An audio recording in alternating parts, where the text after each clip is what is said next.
Good Monday afternoon, everyone. April Fool's Day. Welcome to Better Western Mass. I'm Chris Pisano. And I'm Brittany Murphy. We have a jam-packed show for you today. Spring has sprung, which means wedding season has arrived. Luckily for you, we have everything you need to know for that special day. Now, there are so many things to plan, but to help get us started with the top 5 things to consider is Jackie Martucci, owner of Events by Jackie M. Good to see you, Jack. You were just here Friday. Good to be back. We kept the couch warm for you. Thank you. We're back on the wedding train, which is very exciting. And speaking of warm, this is a hot time as folks prepare to get married. What, June is still the big month? It is. Fall seems to be more popular probably in New England. I would say I book September and October weddings before I book June, but June is really close in line with both of those. When should we start thinking about booking? At least 2 years ago.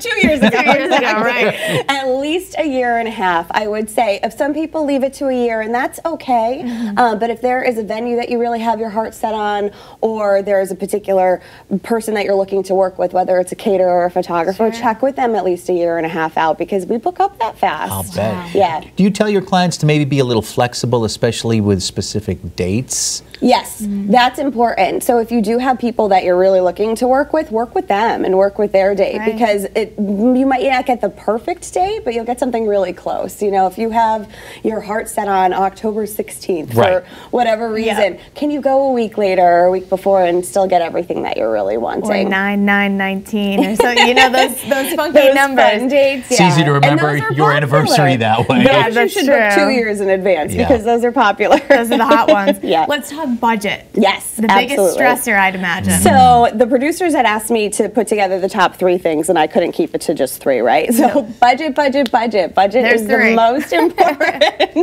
thing that you're going to consider for your wedding. So when it comes to planning, it's really important that you know what budget you're working with. A lot of clients will give me feedback and say, oh gosh, I reached out to this person and the first thing they asked me about was budget. And they get turned off by that. And I think it's because there's a lack of education with somebody who's planning their wedding for the first time. To really understand that we need to know your budget, because we want to know what you're working with, and we want to make sure that we're working within those confines.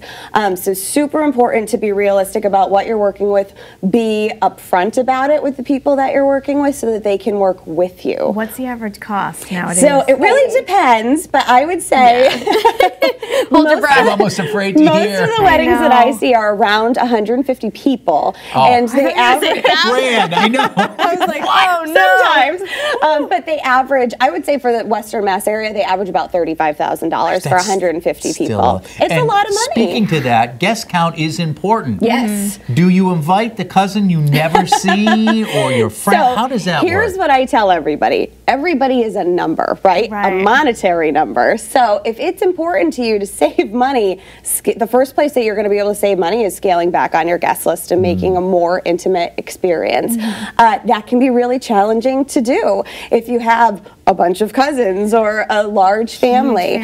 So you really do have to sit down with your fiance and your families. Sit down with your parents and really figure out, is it important to invite Auntie Susie versus this cousin? You should always have your immediate family in mind first, your extended family, and of course you want to include your friends. And what about themes? How about the little things that add up? Like flowers and DJ. Yes, those things all big cost things, money. but they add up, right?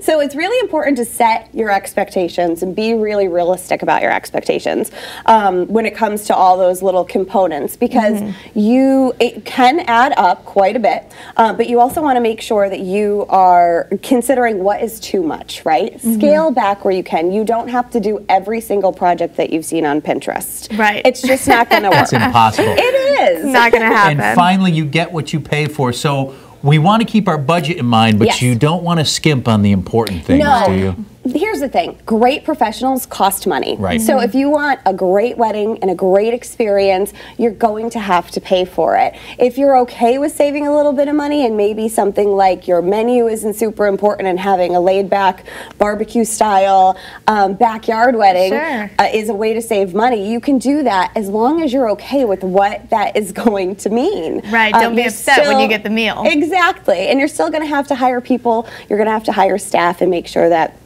you're hiring the right professionals to get the job done and make it feel like a seamless Jackie, event. we're running out of time, but that's where a wedding planner like yourself comes in. That's right. Absolutely. You take the headache out of it. How can folks get in touch with you? They can go to at Events by Jackie M.